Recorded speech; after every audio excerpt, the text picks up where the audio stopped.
It's not calling you Josh Frydenberg, it's calling you Dosh Frydenberg. Under the coalition, taxes for hard-working Australians will always be lower. You know, I don't hold a hose, mate, and I don't sit in control room. They're answers that only can come from Victoria, I'm afraid, because that's not my job. But I ain't spending any time, though, because in the meantime, every 3 months, a person was torn to pieces by a crocodile in North Queensland. Well, good day, listeners, and welcome once again to the Two Jacks. It's episode 161, recorded on the 19th of June 2026, just after 4 p.m. Australian Eastern Time, and all the way in Hong Kong.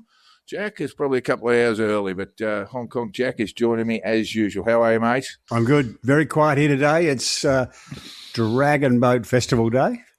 All right. Is that they do that over the weekend?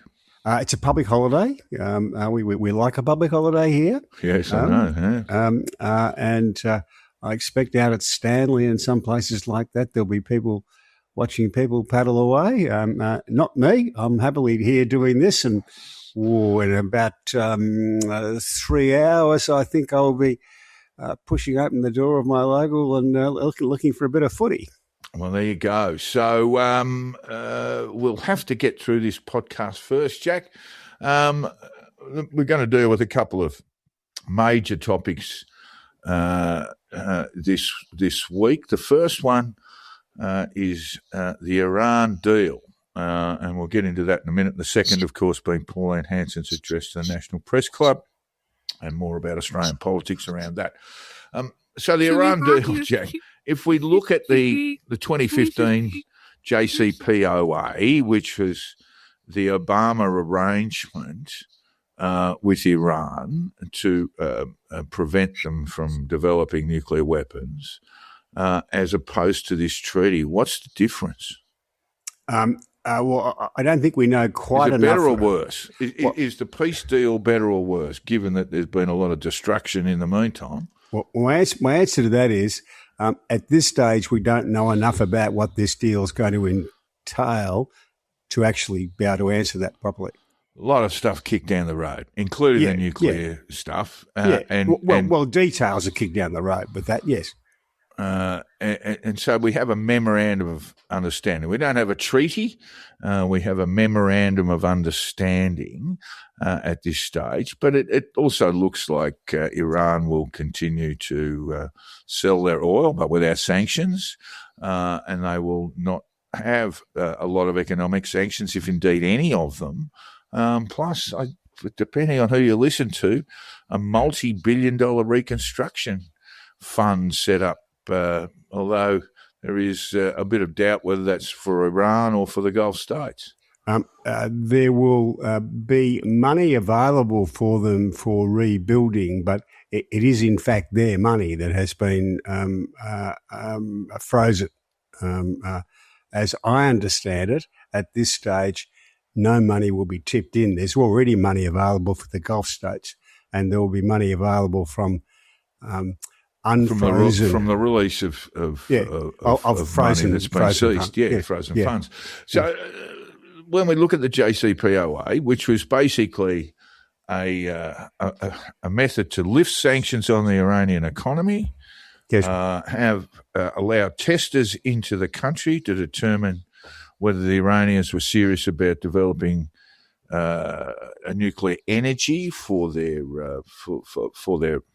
energy requirements, or indeed going on to develop fissionable materials for munitions. It actually looks like a worse deal than that, and this is something that conservatives used to rail about. Indeed, Trump called it the worst deal ever. But this actually is worse. Plus, then you rack up the sort of money that we're talking about, billions of dollars as well, in terms of reconstructing damage done to US air bases. We got to at the end of this, we've got to say, well, what was this all about? Was it worth it? If you want some particularly vehement critiques of that kind, I suggest you have a look on social media for some of the people who were Trump's biggest supporters in all of this. because they're the ones who are most disappointed. I'm talking about the folks who, as I would put it, they seem to think that Trump was the second coming of Christ. And they are the most disappointed and most vehement. I was having this conversation with a friend the other day, and he said, well, do you think it was worth it? And I said, well, on balance, yes. That is, the whole war was worth it because it's left Iran in a much less strong position in the region than it was before. Well, I think that's arguable. That's definitely arguable. Well, all of these things what they've learned is that they can they can choke the Strait of Hormuz. They can hit their Gulf. They can hit partners in the Gulf. They're some of them previous allies, some of them not. They can strike at places like Kuwait, Saudi Arabia, the Emirates, etc. And I would think if you're living in the Gulf or if you're running the government and you're seeing your position in government there, you're looking at this askance. We're not going to get into winners and losers, but basically Iran now probably has a stranglehold on the Strait of Hormuz, can close it pretty much at will. They're going to sign a treaty, say they're not going to do that, or they're going to allow shipping to go through without tolls. But I'm not sure how you could say that they're in a weaker position now. The regime. I'm not talking about the Iranian economy. I'm talking about the regime. They would appear to me to be in a stronger position than they were in February 28. No, I would. So I just don't agree with that. I understand the argument, but I think they're now isolated in the Middle East. It's Iran on their own in the Middle East. But that was always the case. No.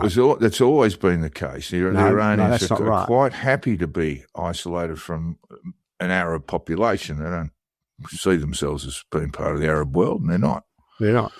Yeah. And look, we'll just quickly go through the broad brush of what's been offered in this MOU.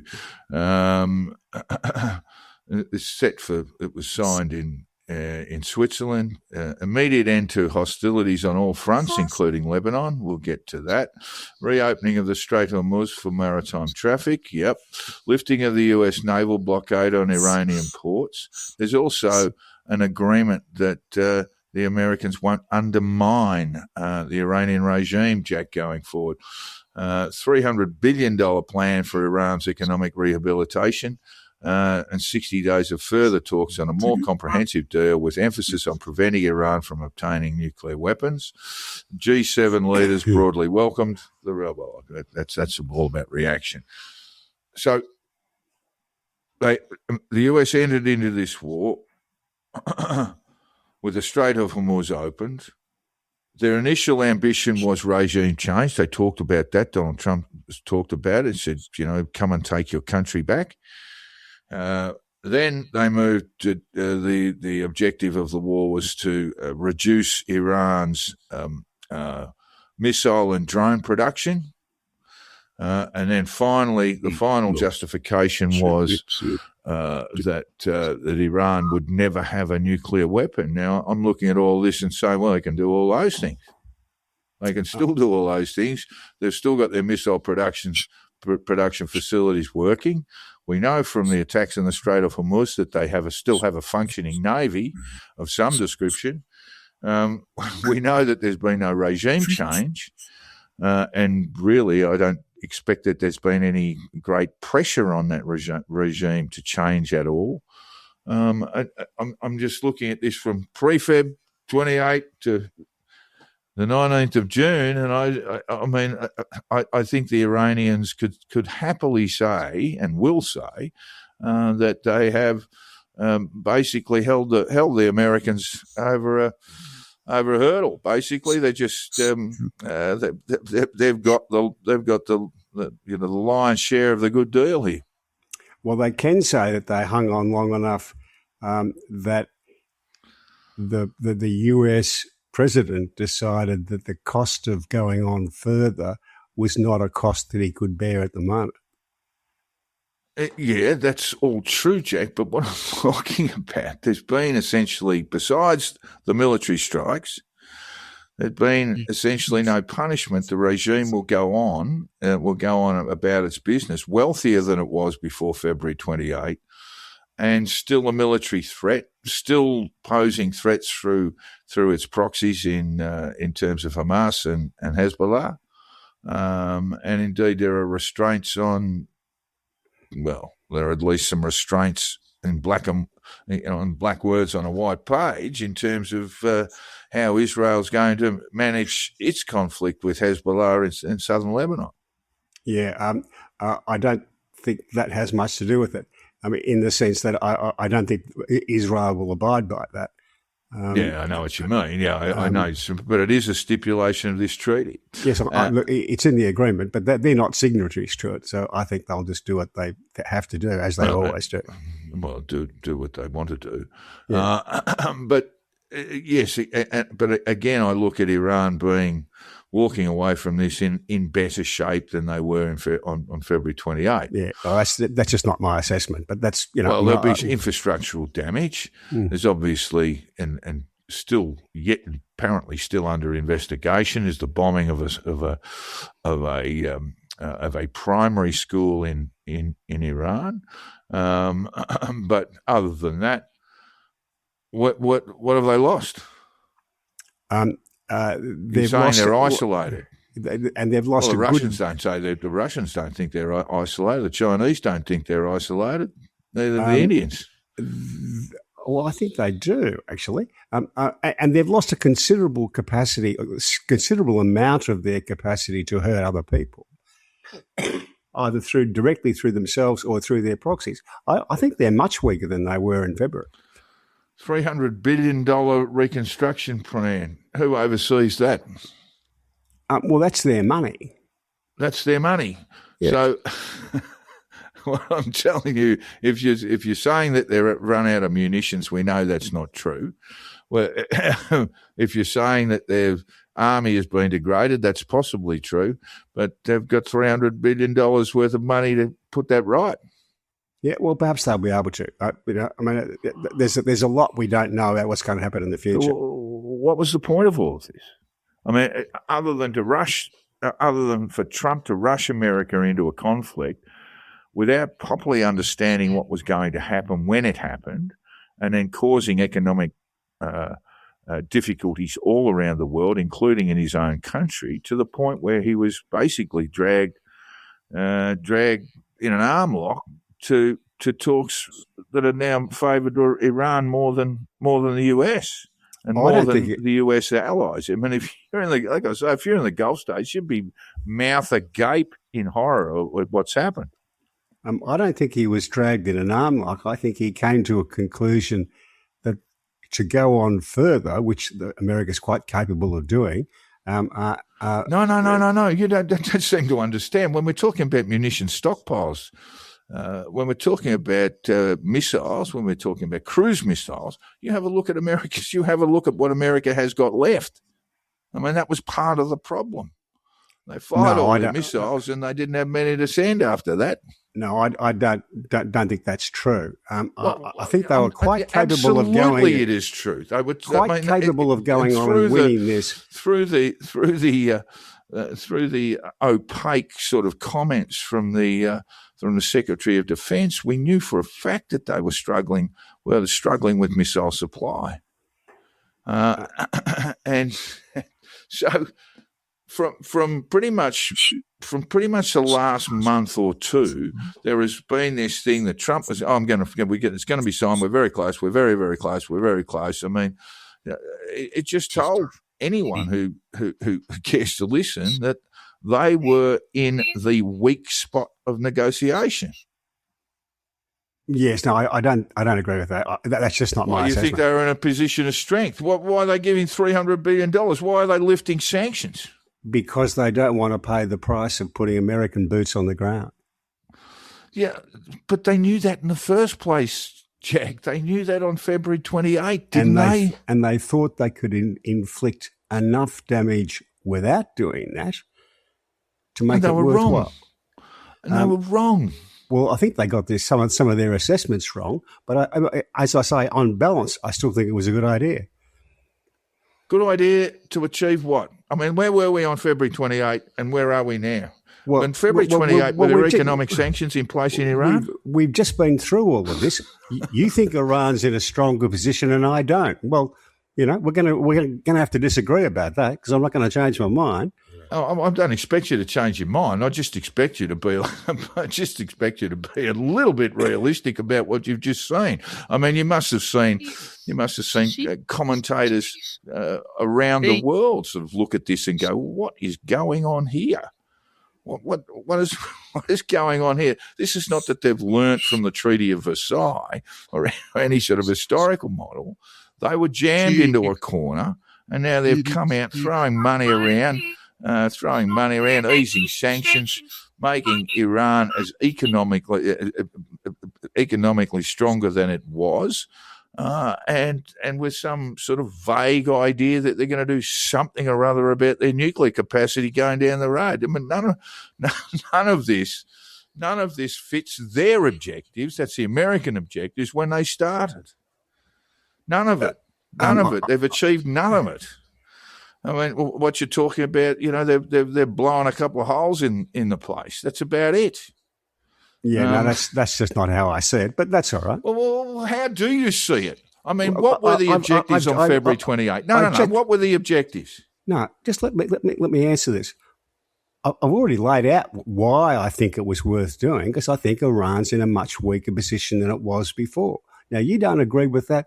That's fine, but that's how I see it. What were the objectives on February 28? What were the stated objectives for the conflict on February 28 coming from the Trump administration? I didn't see any stated objectives that made sense to me. It always seemed to me to be an effort to weaken Iran for the benefit of the region. And because they're bad players, they are bad actors. And to some extent, at least, I think that has occurred, and that makes it worthwhile to me.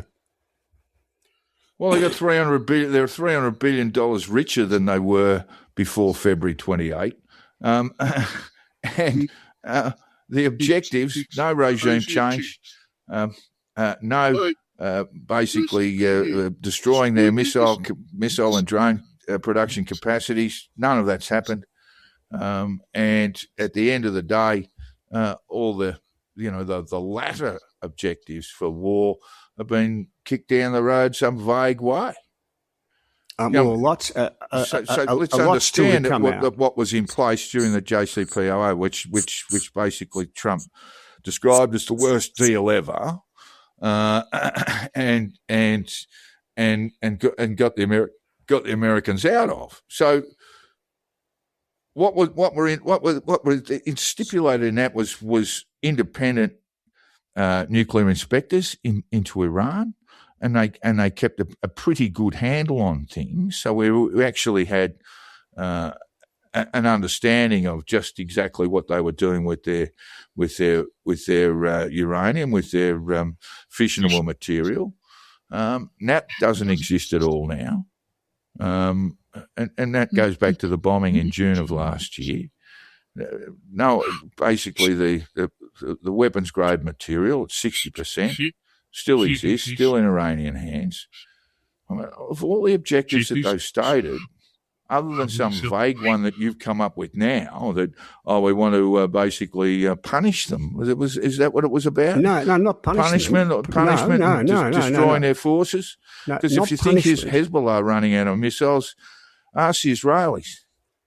Not punish them. I didn't use the word punish at all. I said to weaken them and their proxies, and I think that's occurred. Right now, that's my assessment of it. Not everybody's going to agree with that, but That's how I see it. Unbelievable. All right. Well, let's have a look. If you're an Israeli, what are you going to make of this? Well, I think the Israeli. As always in Israel, there are a variety of opinions, but mostly they are against the deal. Yeah, that's. And what about the Gulf states? The Gulf states are publicly, at least, supportive of the deal, but there is some reluctance to that support. Well, and what's that reluctance based on? The fact that the Iranians have attacked them, the fact that the Iranians can continue to attack them whenever they feel like it. I think that the Gulf states like Israel would very much have preferred the project to have gone to its end, that is, to the destruction of the Iranian regime. That's what they would really like. But neither they nor the Americans are prepared to pay the cost of doing that. So the Saudis have said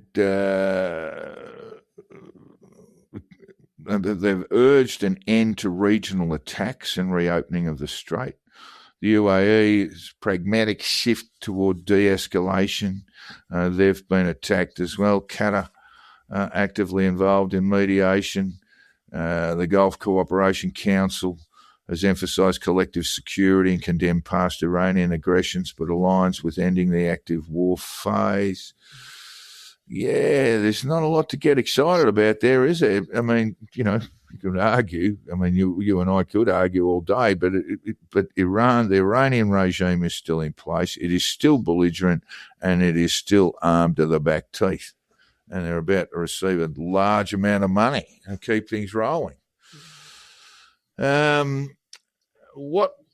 You said Israel will just continue to carry on and do. Yes, I think they will. Yes. Oh, I'm sure they will, and I think there might be a brief pause. But the simple fact of the matter: hundreds of missiles have been fired by Hezbollah into Israel, and that Iranian proxy seems to be not short of military force itself. If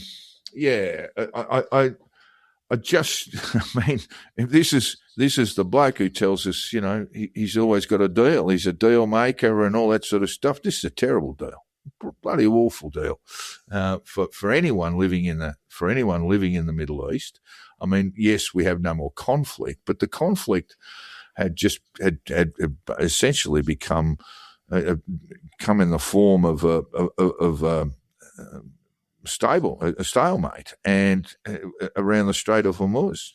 Do you think Donald Trump knew where the Strait of Hormuz was before he launched his attack? I don't know what his geographic knowledge is like at all. I can't comment. I wouldn't expect it's terribly good. Did anyone in that administration, anyone in the Pentagon say to him, just a moment, Mr. President, if we do this, then basically what the Iranians are going to do is going to choke off 20% of the world's shipping? I would expect that, like most of these events, we'll find out in quite a few years' time when the inside conversations become public. Yeah. All right. Well, it won't take 25 years like it would in Australia, but it will take some time. Yeah, I just need someone to write a book, Jack. And Jonathan Swan's got one out at the moment, but that doesn't relate to Iran, with Maggie Haberman. Regime Change, it's called. I think that's it. Regime. Yes, I think it is. Let's look at Iran now. You're saying that they've effectively been destroyed, but their military. No, I didn't say that. Their military is they're weakened, I think, is what you're degraded. Saying. Well, they are very weak, but I mean, they've shown in the past to be ignoring the needs of their citizens first.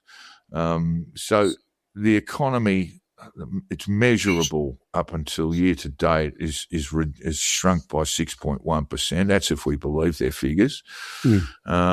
It's probably closer to 10, and that's obviously with oil sanctions, which have just been lifted, and other economic sanctions on the basis of it. Food security is a real problem there at the moment.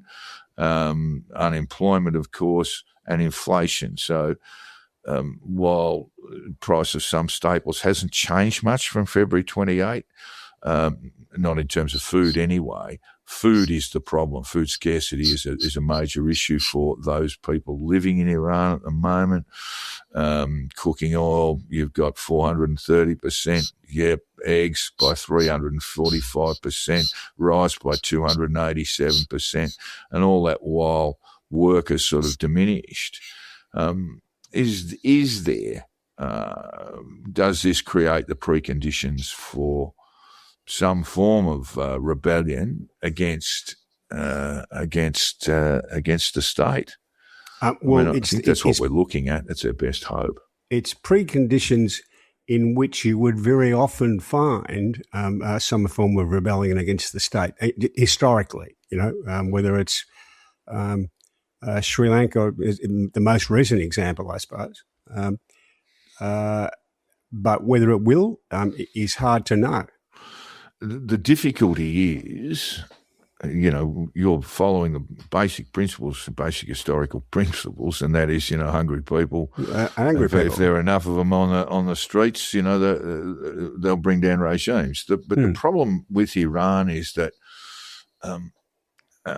people close to the regime, we're talking about the Revolutionary Guard and senior figures in the regime, are so wrapped in the regime themselves that it's a corrupt regime that they've been benefiting from, while, the Iranian people can go to hell. And that's the thing. They're not going to give this up. They're not going to give this up easily. And so there will be sort of widespread, I would imagine, at some point down the track, not too far away, there'll be more and more widespread oppression or repression of the Iranian people.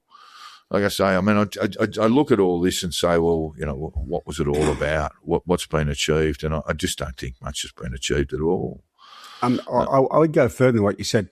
The Iranian regime itself, the military and political arms of it, also controls a lot of the production facilities, business, etc. I mean, it has embedded itself into civil society in a way that we're not familiar with in Western countries.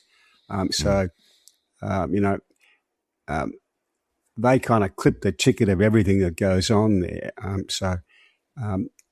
So harm to the economy. And that means, we can use other examples like Marcos in the Philippines, for example, where that was the case. And the rules still remain. If there are enough people on the streets, you pack your suitcases and head towards Moscow. Out. Yeah, and one of the reasons for that is that that's very profitable to embed yourself into those parts of civil society, business, food production, all that kind of stuff. But it also makes you very vulnerable if the food's not there, because people hold you. It's not like you're the government and the Coles and Woolies haven't got enough food. You're the person who hasn't produced the food for us. So it does make you more vulnerable as well. As you say, it is possible, in my view, that the current economic problems, in particular the food problem, could see people packing their bags and heading to Moscow. It's really interesting that some hardliners in Iran consider this peace deal to be terrible. Yes, they actually regard it as being a betrayal. Yes. That essentially Iran is going to be a satellite of the United States, which just seems bizarre to me. But that's what you're dealing. Well, that's from their perspective, their perspective, not ours. Some of the people in the regime will be apocalyptic in their approach. That is, that they'd be quite happy to see the world burn down because the next world will be the caliphate and they will run it.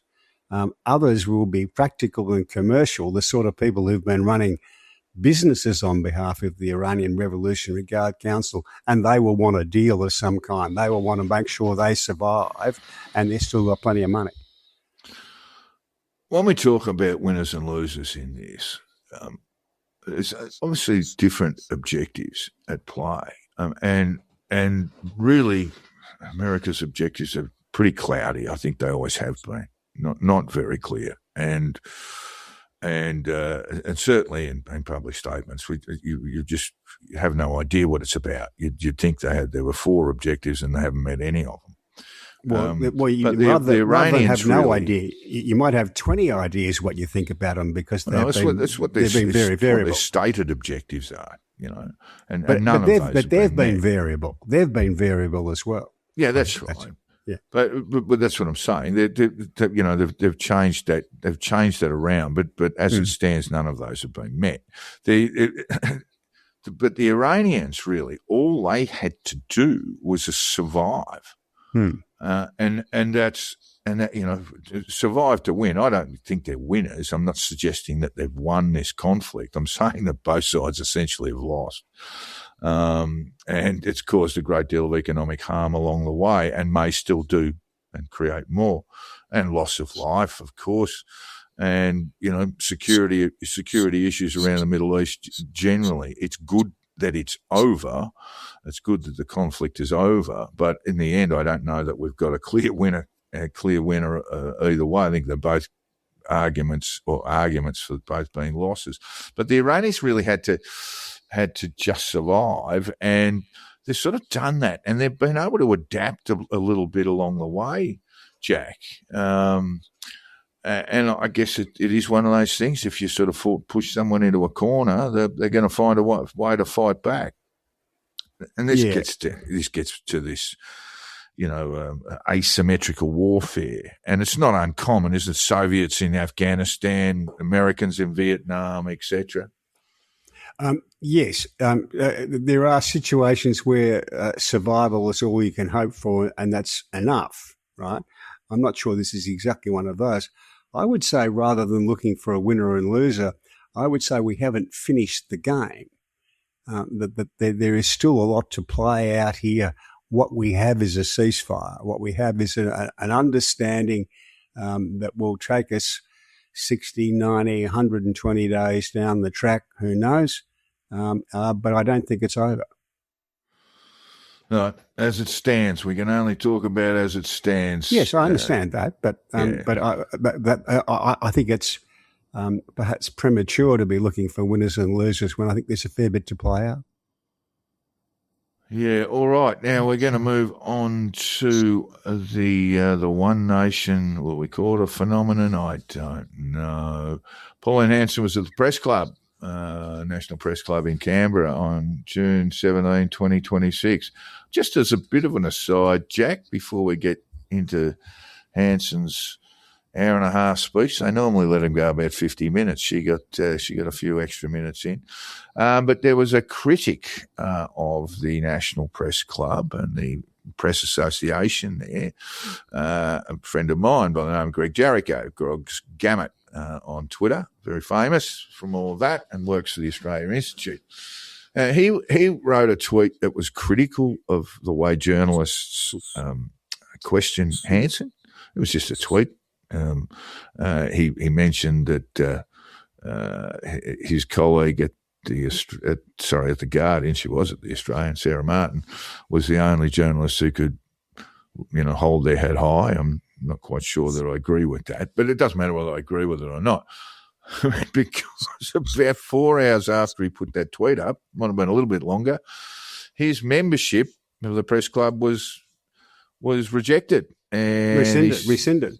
Yeah. Was it? I mean, I saw the tweet because I follow Grog's Gamut. I don't even know his real name, to be quite honest. Greg Jericho. Yeah. Nor that he was a friend of yours. I'm not sure I agree. I agreed with his tweet, but I certainly didn't see anything very terribly remarkable about it either. I mean, seriously, he was punted for that. Yeah. Oh God. He was rescinded, as you say. His membership was rescinded, not allowed to return. Got a pink and received got a pink slip for a mildly critical tweet. Yeah. And that's, listeners, that's a group of journalists, right? And if journalists think they are above criticism or are so thin-skinned that they can't handle a tweet, I don't know where we go. I mean, I really don't know where we go. I mean, sometimes I read things on Twitter and think, well, that's just sort of a bit silly and a bit over the top. If they can use a bit of humour, it works much better. But that wasn't one of those kind of tweets. This was it was a critical tweet, but no more than, I mean, if you can't stand that, you shouldn't be on social media, I mean, well, I don't know. You can call yourself a journalist if you think you're above criticism, or if when you face it, you want to silence those who make it. I mean, here was the original post on the 17th of June was congrats to the press gallery, obviously being a bit sardonic there. You showed yourself utterly useless. Only MS Marto can she's the one who had the bit of a barney with a bit of a Pauline barney Hanson. with and asked some good questions. Right, only Miss Marto can walk out knowing she remains a journalist of worth. And then was a hashtag NPC. Posted at 1:56. That was on the day of Hanson's speech. Got an email from I said 4 hours. Got an email from Jane Norman at 3:03 p.m. that day. Hour and 7 minutes later, cancelling my membership of the press gallery. Do we know who's on the committee of the press gallery that can authorise this? Well, I don't know if Jane Norman is. I don't know whether she is. I forget who the president is at the moment. But that is just dreadful. And Greg also went on to remind us that he's been a member of the press gallery for, 10 years. And he's been a finalist for a Walkley Award. But that doesn't count for much when you've got thin-skinned journalists. Hang your heads in shame, you clowns. Well, but being a finalist in the Walkleys doesn't count for much for me for anything. But, well, I think I think a lot of people make way too much of Walkley Awards and journalist awards. Generally overall. speaking, yeah. I mean, there's virtually not a month goes by besides outside of January and December when there's not a journalist shindig handing out awards to themselves, and really that sort of stuff's got to end. It's not just journalism. This has infected all kinds of industries these days. It's worse in journalism than anywhere else, Jack. I know what you mean. You'll have your advertising things and you'll have your marketing groups and your real estate agencies, all that sort of stuff. And they'll have their little pissy awards and all this sort of stuff. But journalism shouldn't be handing out prizes. Well, except for the news awards, the internal news. All the ones they used to come with cash. I was going to say they come with a cash handout. They don't anymore. In fact, the Walkleys used to come with a bit of backsheesh as well. Years ago. I think they're just a reasonable excuse to get on the singing syrup, aren't they? There is that. There is this sort of collegiate thing. I actually, and I'm quite serious, I don't go to any of them. And I've been invited to a number of them and I never go. And I just think, you're important enough without someone have to pat you on the back and tell you you've done a good job. Anyway, can I just say this about the press club?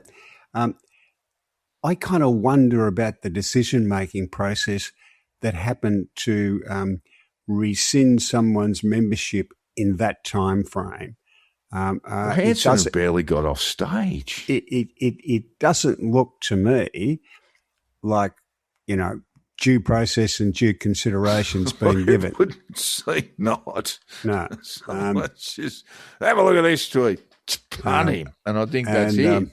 And a bit of advice to the people concerned: harden up. Yeah, definitely harden up. All right. Now, the speech itself, Jack, what did you make of it? Look, I thought it was pretty good. For what she had to do. I thought she handled it okay. It sort of surprised me that she's been a political figure of some interest for a very long time and she'd never been invited before. That sort of I thought, surely she must have been there to give a speech at some stage. Well, she may well have been, Jack, and just knocked it back. I mean, I don't know. But no, I thought the speech for what she is went okay. Well, one of her main gripes, Jack, was that too many people are talking in their own languages, and she got a lot of that wrong. She claimed that 25% of migrants spoke a language other than English and didn't speak English. When what she was relying upon there was a census response which said, which language do you speak at home? Yes. And 25% is a language other than English. Doesn't mean they don't speak English. You know, being monolingual, that's Pauline Hanson's go. The actual figure is around about 2.5% of immigrants who come to Australia have no English skills at all. But just from an English skills point of view, Jack, let me just quote you from Pauline Hanson's, just a little snippet. Only still allow to the Chinese to come in their belting road projects, the ports that they're building, and that's like they've said to us, up you, we're actually going to just take the Chinese and have them here. Can I suggest that that's a pretty poor effort from someone who only speaks one language, and it's English? I mean, yeah, I thought it was in Mandarin. There was plenty she had to say that didn't work, and there were some things that did work politically, just like I expect every other politician when that's my reaction to almost all of them who make a speech, that there will be things I think that they say that just don't work. That was something that really doesn't work, because I don't think Australians really care all that much about the English skills. I mean, if you're my age, you grew up with Greek and Italian neighbours who didn't speak all that much English. Their kids did, but they didn't speak all that much English themselves, because they came out here to work as factory workers. They were perfectly fine doing that.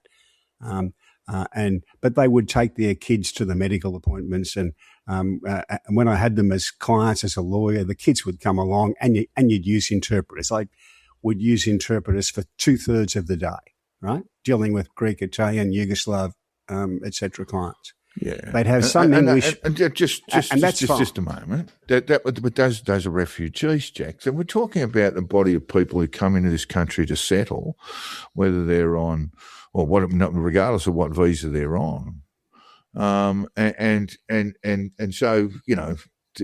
What I hate about that, what I hate about Hanson's speech and about her activities overall, is that she actually, you know, lapses into stereotypes around people from other parts of the world on any given occasion, and has us believing, and certainly her audience believing, that the people come to Australia are A, dishonest, 2, stupid and uneducated, while most of them have more than one language at their disposal, and then they come and bludge off our welfare scheme, welfare system. Can I just correct you a second? I wasn't talking about refugees when I was talking about that. Oh, okay. My apologies. I was talking about people who I saw professionally as a lawyer, as clients, right? Yeah, for 10 or 15 years, 2/3 of my day was conducted through interpreters, because there were they might have had some English, but they weren't confident enough in English to deal with a lawyer. That's somewhat different. But what I'm talking about is these old stereotypes that Hanson was digging up there. Yeah, that's what I'm saying. Is I think Australians understand that you will get, when you have migrants, and this has been happening since World War II, when you have migrants, you will get some of them who perhaps never achieve real proficiency in English, and Australians generally are comfortable with that. What they're not comfortable about is other stuff. It's cultural stuff.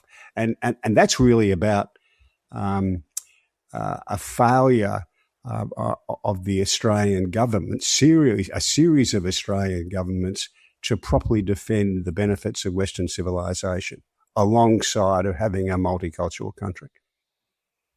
What on earth is a monoculture, Jack? Well, if you want to see an example, just go to Tokyo or Seoul. They are monocultures. So with high levels of immigration, how do you go back? Of course, it comes back to the famous put down from Keating of Hanson, where he talks about the myth of going back to the monoculture, which you might argue we had, let's say, post World War I in Australia up until the 70s, so the myth of the monoculture and the lie that we can return to it. That was Keating's phrase. So why did she use this term? Because I think she doesn't understand it very well. This is one of the things she got wrong. Right? I mean, a lot of this stuff, I actually think her speech leaves her wide open. I mean, we can look into silly stuff for a moment. She wants to basically sell off the SBS. Sell off SBS or just shut it down. It's not immediately clear. And then she also said, "Oh, the ABC, that'll be gone too." But if she wants to shut down the SBS while everyone's watching watching the World Cup on it, timing can be a bugger, can't it? Because no one normally watches so that. Was odd. But I just think it was such a pro-business. I don't even think it's it's not even sort of pro-corporate. It was pro sort of miserable elements of business who want people to earn less and have worse conditions of their employment. No, I didn't. I didn't see it that way. Well, she was saying, she said, well, it's too easy to sack people. The people I speak to, she can't sack people these days. Didn't we have this conversation around work choices in 2007, 2006? I don't think she's talking about the same sort of conversation. No, she was asked what she was doing. She was asked a question by the Channel 7 chief political journalist, Mark Riley, and Riley asked, why she didn't support a job raise, a sort of a salary raise for low income workers, and then he went through her parliamentary record, how she had essentially voted against workers' rights on virtually every occasion. And she said, well, how can this be good for, he said, how can this be good for the workers? And then she said, well, I was just, it needs to be a balance. And, I'm talking to people and they can't sack people. That was her reply. And you think, well, seriously, when you pick that apart, what she's actually asking her constituency to do, to adopt it, as I said before, is to essentially vote for themselves in terms of lower wages and worse working conditions. Well, I think you do get to a point where the higher wages are and the harder it is to put people, say, on probation to begin with, the more reluctant people are to employ people. That's certainly true. So there is a point to be made there. She didn't make it at all well. Some of the things she said were very good, though. I thought, I'm going to get rid of Snowy too. That's a vote winner. Why? Because it's costing. Hang on, just where would that sit? Where would that sit with someone in a critical marginal in Sydney or Melbourne? How is that going to be a voting determinant? Why? It's not going to be. Because they don't like government wasting money like that. They don't like governments losing control of projects. It's not going to be a voting determinant, Jack. Come on. You know what the voting determinants are in this country. And that ain't one of them.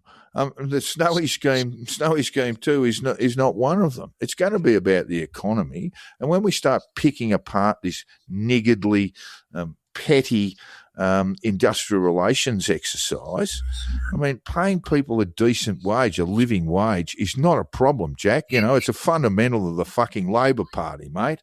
Well, even the Labor Party always understood that you've got to balance that. You really do need to balance that, because if you make it too hard to employ people, people won't employ people. Yeah, but that's not what we are, Jack. I mean, this is part of the appalling rhetoric of Hanson, who is really just, a glove puppet now for mining interests and for billionaires, and that's why I think she can just be picked apart. I mean, what about this nonsense? It doesn't seem to be working so far. What about this? Mate, I mean, we'll go through this when we get to Andy Burnham and your obsession with Pauline. Just about everyone you quote, I can point out where it's wrong. But let's get back to this. She also said that the intake of migrants had caused a housing crisis in Australia. Do you think that's true?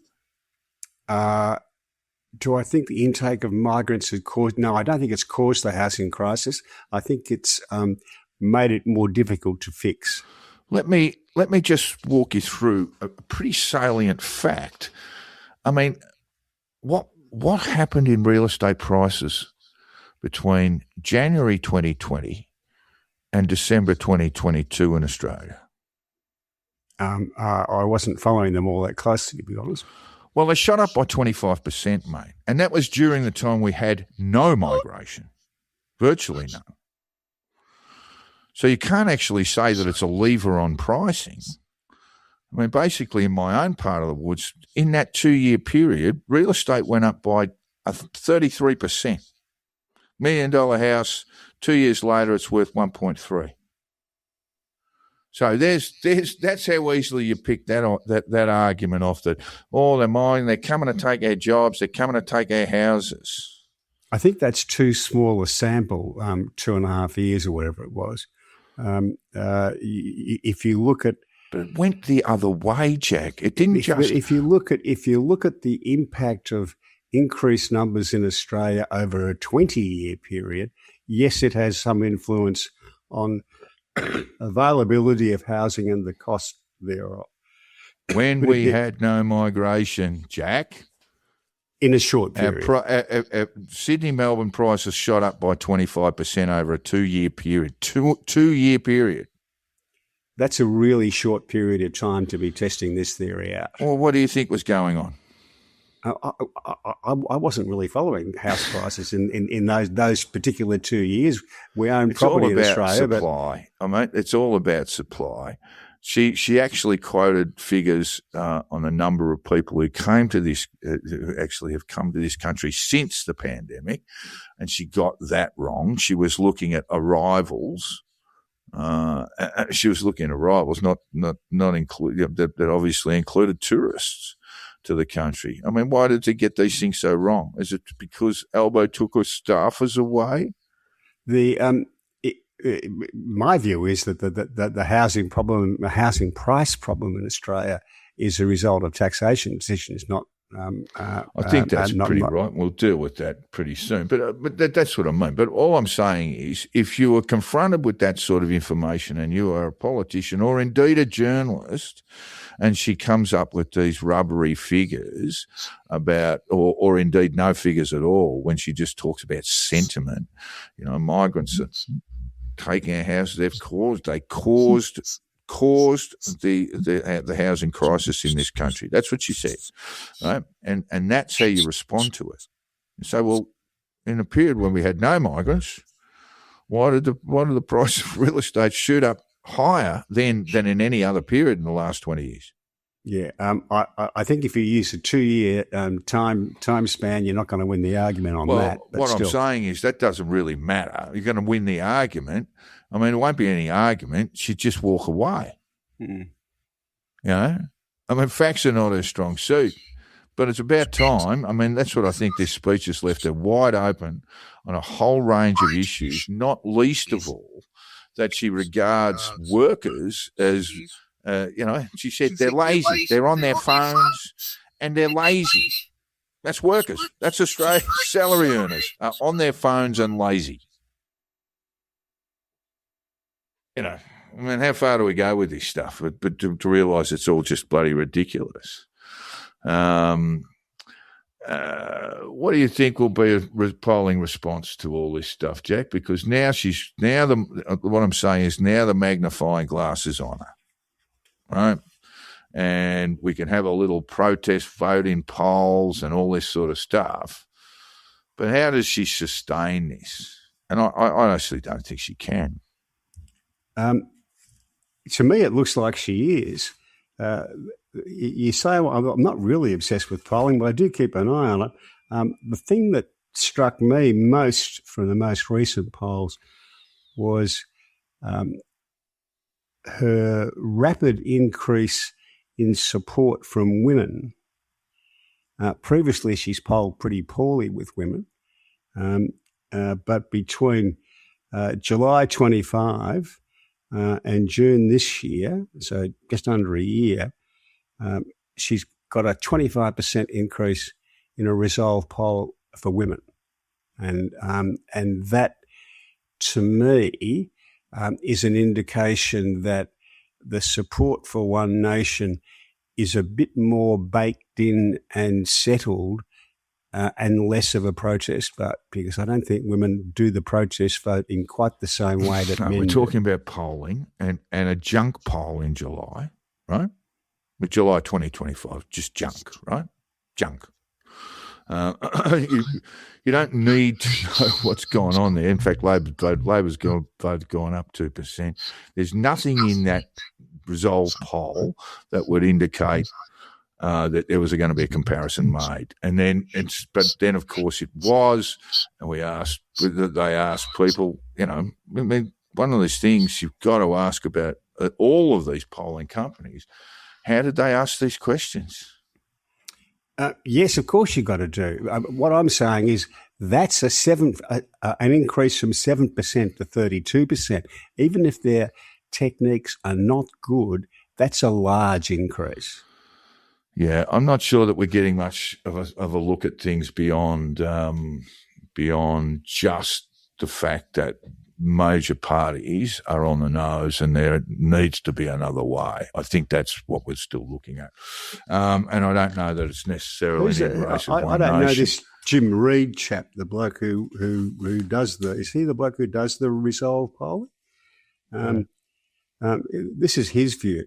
We've already put to bed the idea that One Nation represents just a fragmentation of the right and that it attracts only older men. This tells us that they also appeal to non-white and immigrants too. That's what it looks like to me, that it is broader and deeper than I thought it was. I thought it was largely chaps my age doing a protest vote, but I think it is much broader and much deeper than that, and more baked in than I thought it was. Yeah, I'm saying that it's not support for One Nation. It's support for someone else other than the Greens. It's support not for Labor, not for the Coalition, not for the Greens, but someone else.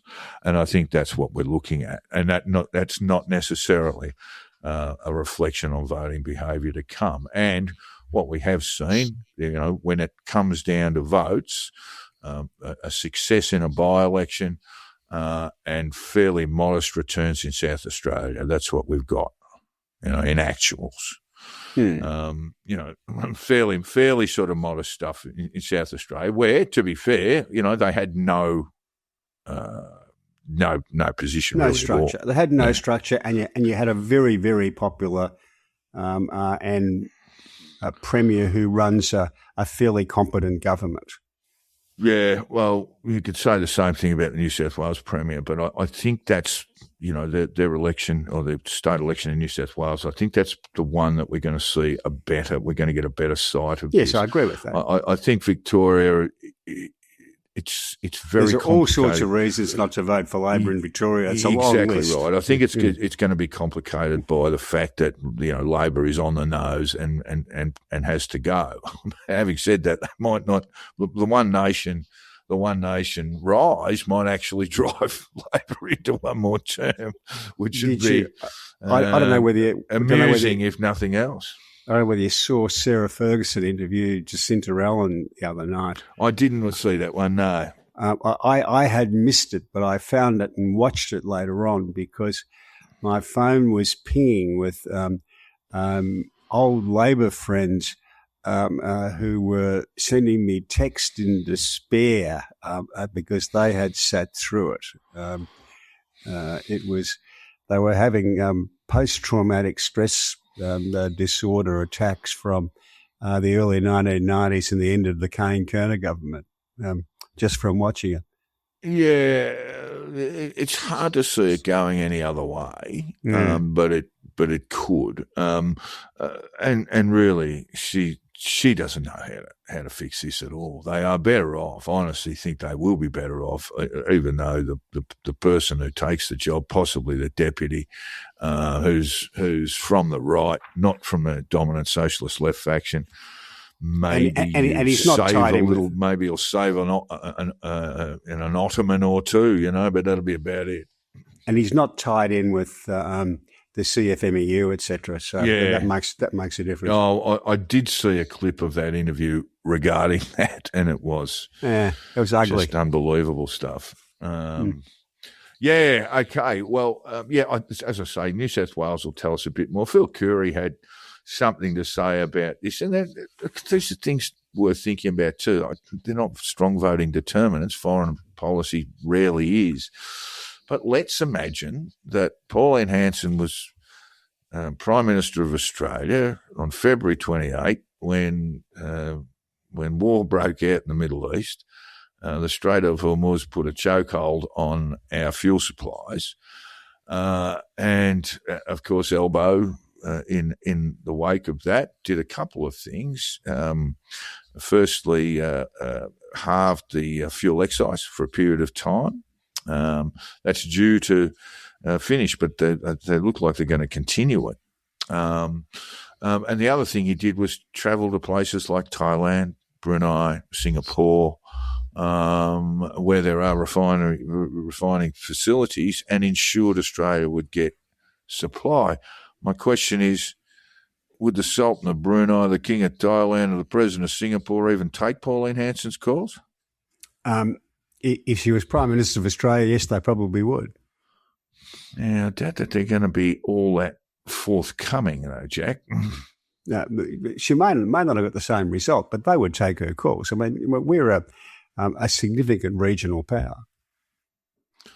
Yeah. Look, I mean, I just think, God forbid, how would she get on in foreign policy, but other than being just an embarrassment to every thinking Australian, turning up to the G20 and, oh my Lord, it just makes you shudder to think about it.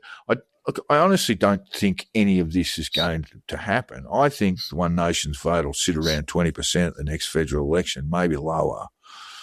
And what they'll do is effectively, and I mentioned this before, they'll effectively have wiped out the National Party as a political party in this country. And they will have stripped the Libs of their regional seats, some Labor seats as well, seats like the Hunter, for example. They may have taken those seats, but they won't have affected the mathematics all that much in the lower house. I don't think she'll become Prime Minister. I mean, the only way she could. Go on. And my view of polling isn't that it determines the future. It's the trend in polling that interests me to show where we are at the moment. I mean, there was a time when Peter Dutton had the Liberals polling nearly 40%. It's only 3 months before the last federal election. And he was in it looked like, at least polling-wise, a winning position. I had my doubts about it, but he was in a winning position, right? And he made some errors from there on in and the wheels fell off. So these things can turn around. And I kind of think it will happen again with Pauline Hanson. And I don't think she'll become Prime Minister, but the only way she can is to form some form of coalition with what's left of the coalition. There won't be any Nats there. And the other thing to think about is that the Nats within the next 12 to 18 months will know that they are headed to oblivion, and they're going to jump ship. I mean, it's just what some of them will become one nation. Yeah, there's no doubt. I'm sure of that. Yeah. And that will be the sort of beginning of the end for the National Party, which it's the old joke of always back the horse called self-interest. Yeah, At least you that's know right. it's trying. You know, yeah, that's right.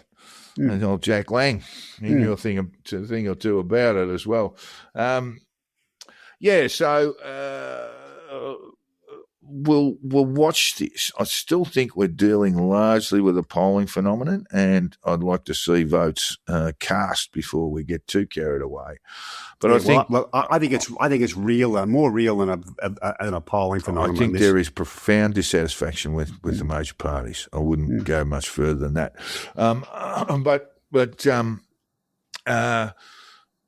Look, I just think that once we get through some state elections and so forth, there's going to be problems as they go. The problem, and I get the impression Hanson is absolutely loving all this sort of publicity and all this talk about the rise of One Nation and all this sort of stuff. Of but course with she it is. comes a big microscope, and everything she does and says now is studied and examined and criticised and fact-checked and all this sort of stuff. And I just don't know that she'll handle that pressure. I've got to say, while we're on that point, she's at least used to being attacked. At the moment, the Prime Minister looks completely bewildered that he's not being greeted by garlands of flowers, but instead is getting some tough questioning and some pushback. Be nice if you're as damning of Hanson as you are of Albanese.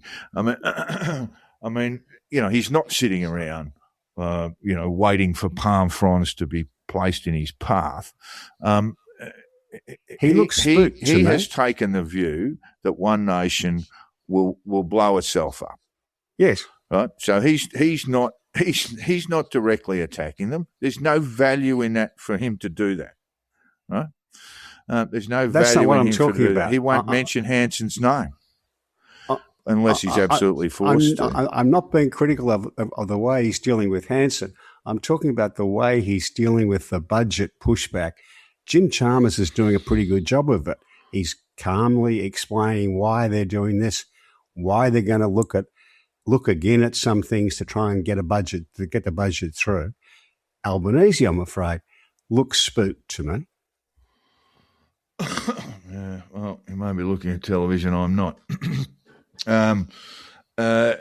We are now when we talk about the budget. Australian housing prices have started to fall.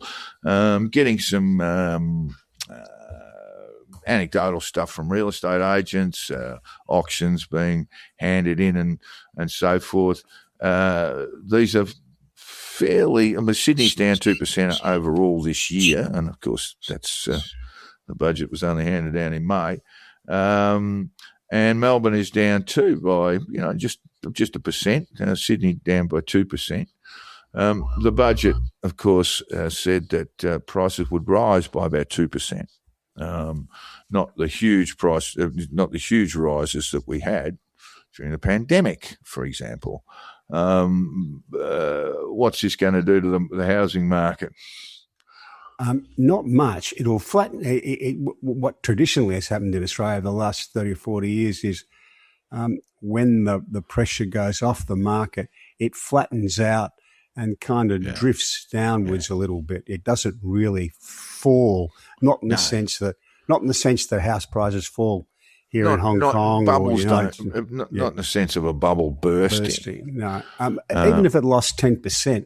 That would take us back to pre-COVID, right? Well, I'm not sure when real estate's ever lost 10% in Australia, Jack. Possibly early 90s. Certainly, domestic real estate doesn't. Commercial real estate lost more than that, right? Yeah. The issue is supply. Prices are going to stay high while you've got people who want to buy. The difficulty is, and part of that problem is access to finance. And it might be part of the plan that goes horribly wrong if people can't get access to purchase properties. First home buyers for example, possibly even buying their second home, their sort of forever home, that the banks are being a little bit more reluctant with lending than they have been in the past. So I'm told. But overall, the issue is supply. It's the old real estate saying: they're not making any more of this. They're not making any more. Not making any more glebes. They're not making any more Fitzroy North Fitzroys. But it's interesting that it's already the Treasury forecast of a 2% growth. That'll be between July 1 and June 30 of next year, or coming up in 11 days. That doesn't seem to be quite right, and it may be a little bit lower, a little bit negative. Yeah, early, but it's early days in the trend anyway. So yeah, you are hearing from real estate agents. I've been chatting to a few in recent times. They are saying that it is very, very quiet at the moment. All righty. Well, you'll be able to pick up a BMW cheap, man. Well, that's not a house. That's still going to be. Oh, well, I see what you mean. Yeah, I know. Oh, you wouldn't buy one that's been used by a real estate agent, mate. People might think people might mistake you for the real estate agent. Yeah, I don't. I drove a BMW a long time ago. Don't really feel the need once you get the service bills. That really just that really kills any sort of lust you had to drive a BMW again. Can I recommend a Toyota Crown Comfort with a little white bubble on the top? Oh, I've got a RAV just sitting out there. It's cost me $250 a service once a year, and that's the way Toyota do it. That's why it keeps me coming back. All right. Andy Burnham has won his by-election, Jack, so it's on for young and old. 54% in the comments. Yeah, 50. Well, let's just get back to the polling, Jack, because what was the polling saying? Had him at 49, the last one I looked at. It did. Reform at 43, and what was Restore at 7, I think, from memory. Restore Britain was about 7. So that's completely wrong. 54 for Labor, and what did Reform end up with? 34.5%. This works a little bit differently in the UK to Australia because it's a non-compulsory voting. So turnout can skew that polling quite quickly. Yeah, what was the turnout? Turnout was 59%. Yeah. Not bad for as by-elections go in the UK with non-compulsory voting, but voluntary voting. And one suspects Labor, Burnham's people work pretty hard getting people out to vote, and the others were struggling. And he's the local mayor and a reasonably popular one. Yeah. So what happens next? Does he walk down to number 10 and say, "Get the gloves off," or "Put the gloves on, let's go"? Well, it's going to be interesting to watch, isn't it? This was from Starmer at the G7 last week. I saw this go on. So very many times on my political journey, people have said to me, it's not possible. They said it's not possible to turn the Labor Party around. It's not possible to win the election. It's not possible, if you do win an election, to invest in your public service, et cetera, et cetera, et cetera. And that's why I intend not to walk away from this, but to carry on with what I was elected to do, which is to serve this country and big back the change, et cetera, et cetera. So he's at least publicly saying he's in for the fight. I suspect he might Labor's last chance, he said. Labor's last chance. He might be. They might do the gentlemanly thing and leave him in the library with a loaded revolver and let him fix it himself. He has said, Sir Keir Starmer, that is, I know you're referring to, Sir Keir Starmer has said that he welcomes Andy Burnham into the Labor Party and hopes he will make a solid contribution to government. But but not going Burnham's to work also that said- way, is it? Burnham's also said he's got no intention of going in and just being a backbencher. I guess more interestingly, and what did Restore Britain get? They got about 10% of the vote. They did. Rough count. Yeah, about 7. Yeah. Yeah, that's probably it's closer to it, about 3,000 votes, and they are going to be a problem for reform going forward unless they could well split the reform vote. That right wing protest vote. Yeah. Oh, maybe Clive Palmer can do it. In Australia, Clive or someone like that. Yeah. So. When do you think he'll become Prime Minister? Andy Burnham will become Prime Minister of the UK. I mean, the numbers are there. He's got to get, what's he got to get? How many signatures? 80? 40. 40, okay. Yeah. You've got to get 40. That won't be hard.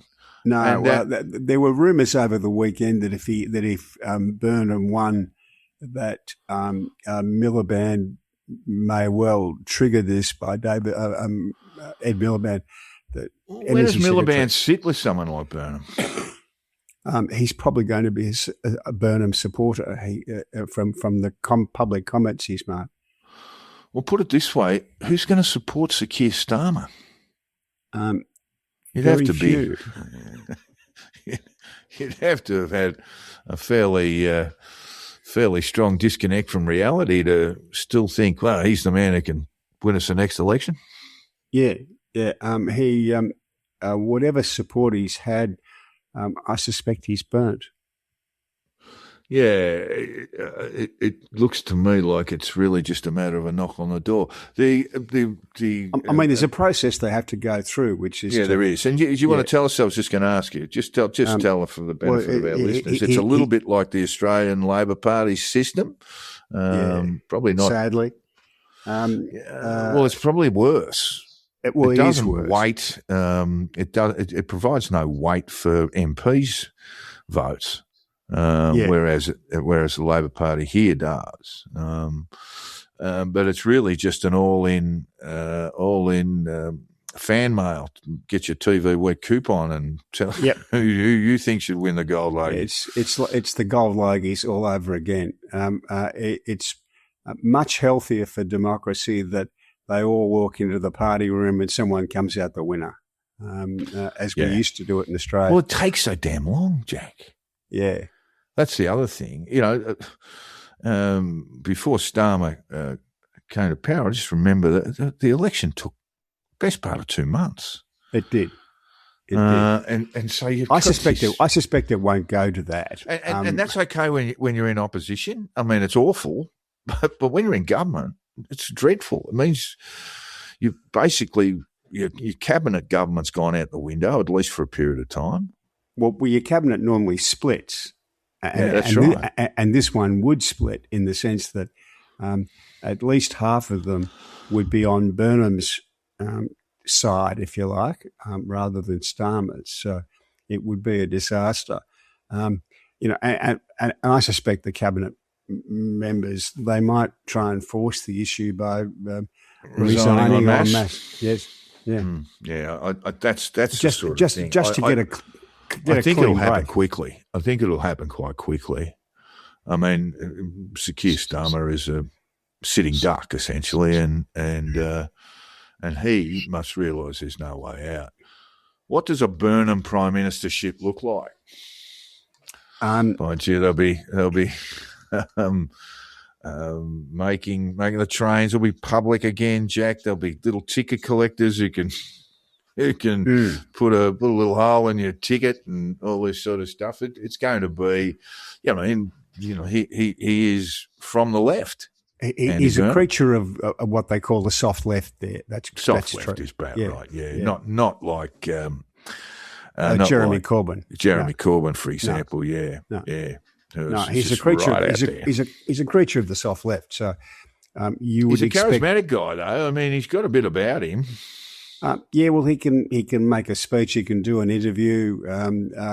He was a moderately very good in crowds. moderately successful MP without, and a minister without setting the world on fire. But standing him against Keir Starmer, and he's going to look pretty good. Yeah, there is that.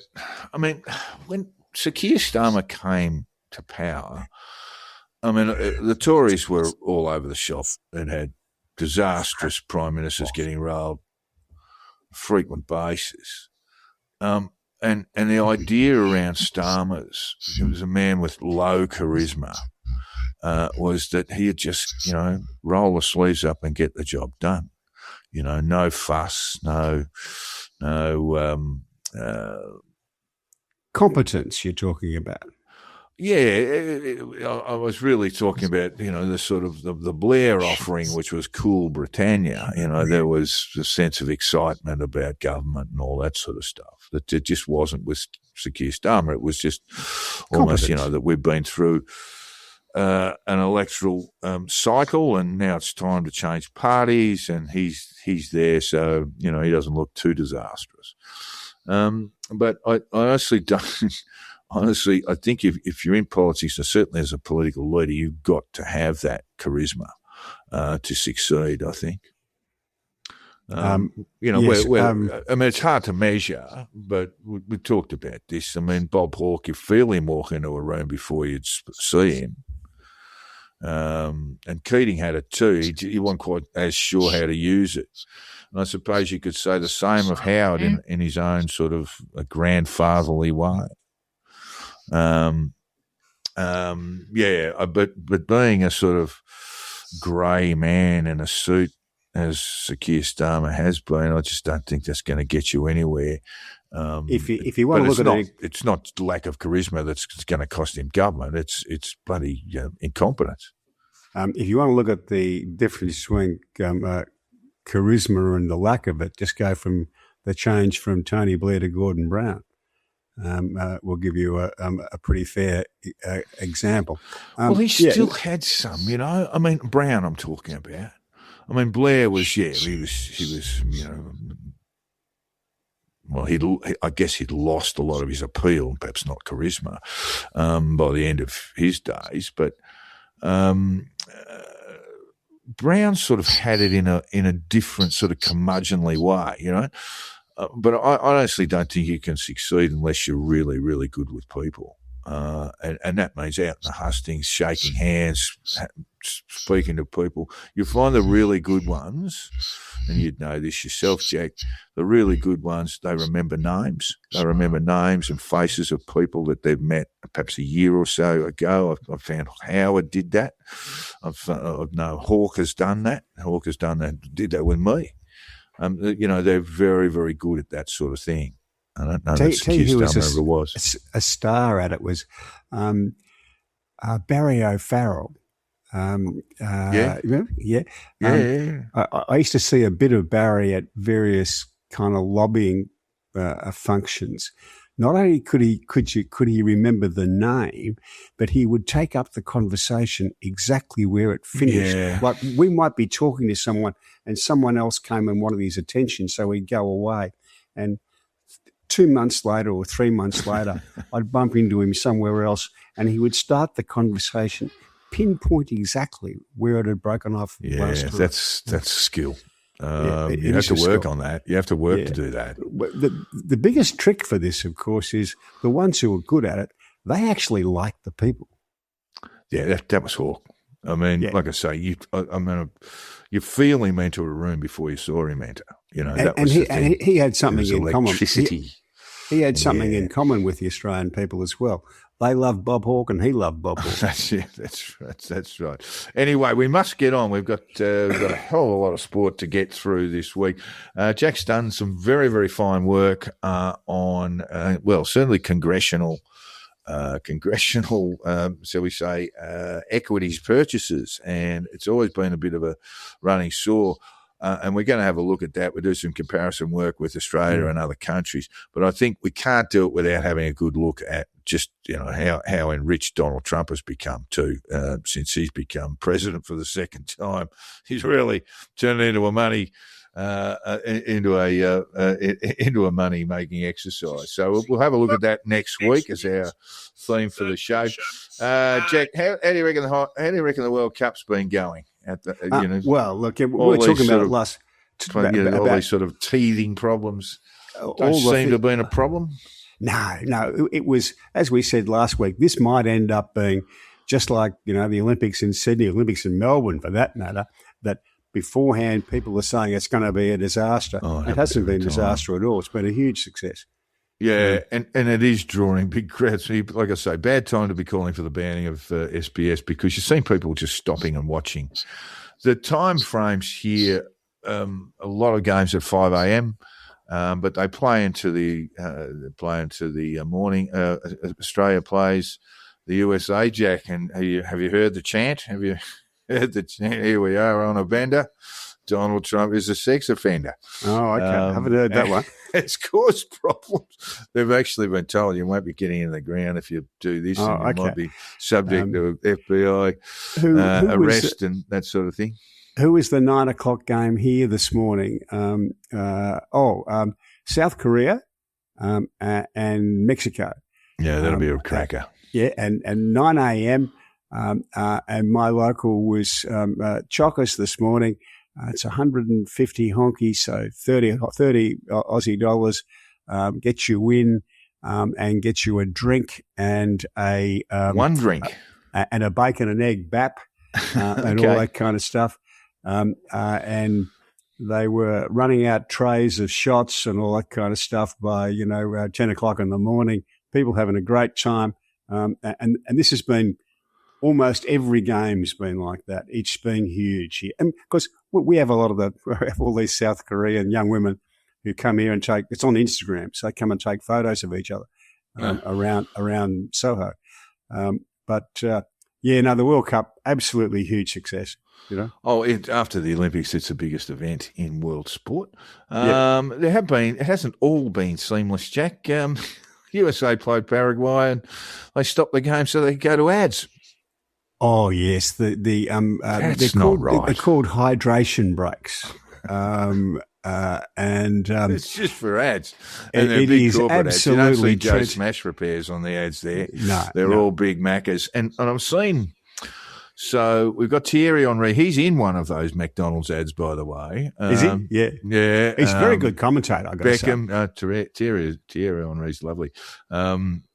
Beckham's in one. You think, gee whiz, that's probably about 3 hours work and, just getting to the shoot and coming away from it. And I reckon what would he make out of that? 10, 20? Who knows? He would have made a few $1 million. Anyway, there was Thierry Henry wasn't terribly pleased with these sort of hydration breaks. So, and it's a FIFA thing. It's not the Americans or the Canadians or anything like that. It's FIFA saying, we want more money. There was Henri, I saw him on the telly doing this. He said there was an official standing there with a green flag waiting for the ads to finish before he could signal to the ref to get the game going again. So pretty transparent, and that's made a lot of people unhappy.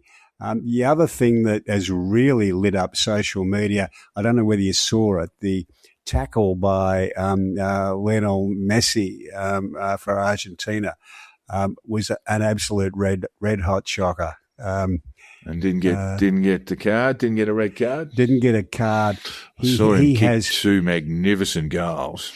This was before half time. He has put the studs up and run them down the back of the leg of the defender, right down to the Achilles, and all of the Henry, Gareth Bale, even Roy Keane said, "Oh no, that's a red card."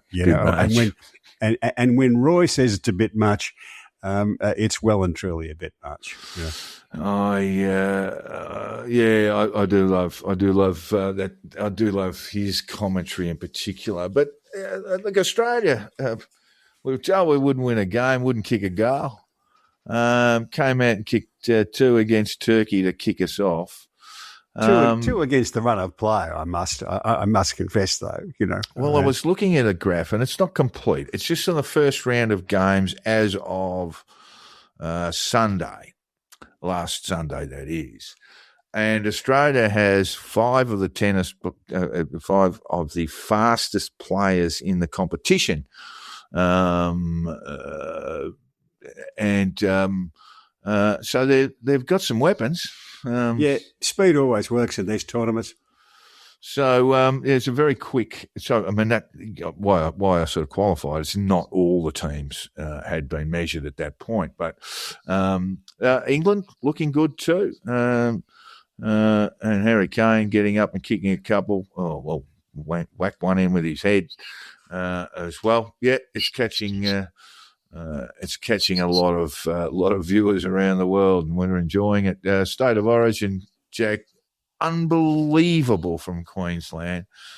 Their second half, they went in 12-8, half time, come out, score 40 points up in the second half. Some of the tries were just about as good a rugby league as you'd see anywhere.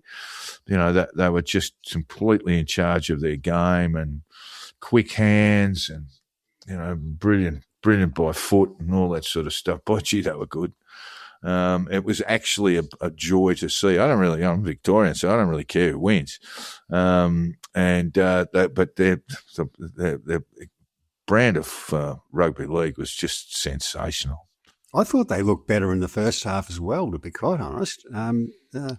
Yeah, I thought they had the better of the first half. Well, not on the scoreboard, but second half. Gee whiz, some of the choices good. They were the ones who were bending the line and looking more dominant to me. Although the Blues scored a couple of really good tries, but at half time. I had to leave at half time. Watch the second half later on, and the guys said to me, "Do you think?" I said, "I know Queensland will win this. They're playing much better." But yeah, and so it turned out an absolute thumping for New South Wales, and one wonders how they're going to go in 3 weeks' time at Lang Park. And I just can't see how they're going to come back in time. They'll need some new personnel, quite obviously, but. I think Queensland have got this covered. Meanwhile, in the AFL, Jack, coaching searches continue. I just want to talk about Fremantle a little bit before we get into that. I saw them beat Geelong last night. Geelong weren't bad. Just Fremantle just turned it on when Geelong were in front for a large part of the first half, if not all again. Mainly because Fremantle were kicking they so won 3-10 badly. or something at half time. Yeah. But she's a very good side. They've got the big three weapons up forward. They're well. There's just not a weakness there. They look like they are going to absolutely romp in the premiership. But having said that, Western Australian sides, it's true. They have to probably work a bit harder to win a flag. Mick Malthouse will tell you that with the Eagles, but they look absolutely brilliant. There's nothing wrong with their midfield, their rucks. Well, they're probably the best ruckman in the game. One of the best ruckmans in the game. Can't get a game at the moment for Fremantle. Jackson is proving to be one of the best recruits going around. The little bloke from Richmond, Shea Bolton. Yeah, I mean that's just a fantastic piece of recruiting too. He took an absolute specky last night. I don't know if you saw it, but he does them for fun. So yeah, I can't see how they can be stopped. Sydney are obviously the next best side, and they're good too. Freo. Drop. I'm a Sydney fan, but the Freo are 3 or 4 goals better than Sydney. Yeah, I'd put it about 4, and that means they're about 8 above, just about everybody else. Yeah, so that is definitely the case. We've got some other sport there, but we've just run over time. I haven't looked at the score in England, Jack, at Lords. Not Lords, at the Oval. New Zealand at the Oval. New Zealand cruising, and there's talk of they'll bring Stokes back to captain again because I don't think Joe Root likes the job and it doesn't suit him. And look, there's talk to Stokes. There's still talk to Stokes if he's, particularly, I guess, if he loses the captaincy, won't play for England again. Mm. And that wouldn't surprise me at all. Look, he could get a Guernsey for the Black Caps, mate. He can just walk in there on tour, play with them in the third test. Yeah, his body's probably in a pretty bad shape. Just overall concussion stuff from bowling and just being pretty hard in the field and all that sort of stuff. But yeah, this is. But he loves the. This was never enough to get him sacked, and it shouldn't be seen that way. And he loves the captaincy, and that would drive him on, despite the battered body. But if he's not captain, I can't see him playing. Well, he probably don't get a game, just as a player. He's fallen away. That's certainly true. You'd still want him. He's out still there. A match winner. I mean, and those guys are so rare. Mitch Marsh is a match winner for Australia, just in Test cricket alone. But obviously didn't play a lot of cricket. But anyway, yeah. Look, I'd hope some sense comes from the ECB and they have him back for the third Test. I haven't seen the score. Well, they bundled out pretty cheaply, were they? New Zealand was 7 for 200, or nearly 300, 7 for the Kiwis made nearly 400 or something, and England are 6 for 9.5. They haven't. Kane Williamson not playing again, but you look at that New Zealand. Well, he's side, retired. Hey, he's retired. Kane Williamson. He's not playing the rest of the series. I don't think so. Oh, I thought he was playing the rest of the series. I looked at him and was he injured? He wasn't in the list. You look at that top 6 batting lineup in New Zealand, that is the envy of pretty much any team in the world. Their batting is very, very good, but they haven't really got going. But they tend to have these guys who come in the lower middle order and whack it around and get them a respectable score. All right, folks. Well, that takes us out for this episode. We want to thank you for listening in. We're going to, as I say before, look at corruption in high office and how best to avoid it. The Americans don't quite have a handle on it at the moment, do they, Jack? Well, I'm not sure it's corruption, but it's certainly fertile ground. It looks bad, doesn't it? Oh, the amount of stock trading alone from Congress, men and women, is shameful, and it should just be banned. And pay them a decent salary, and everyone should be happy. And that's probably how we'll conclude it next week. But we are going to do a sort of detailed analysis of that and look at Australian scenarios and elsewhere. And we look forward to bringing that to you next week. See you, folks.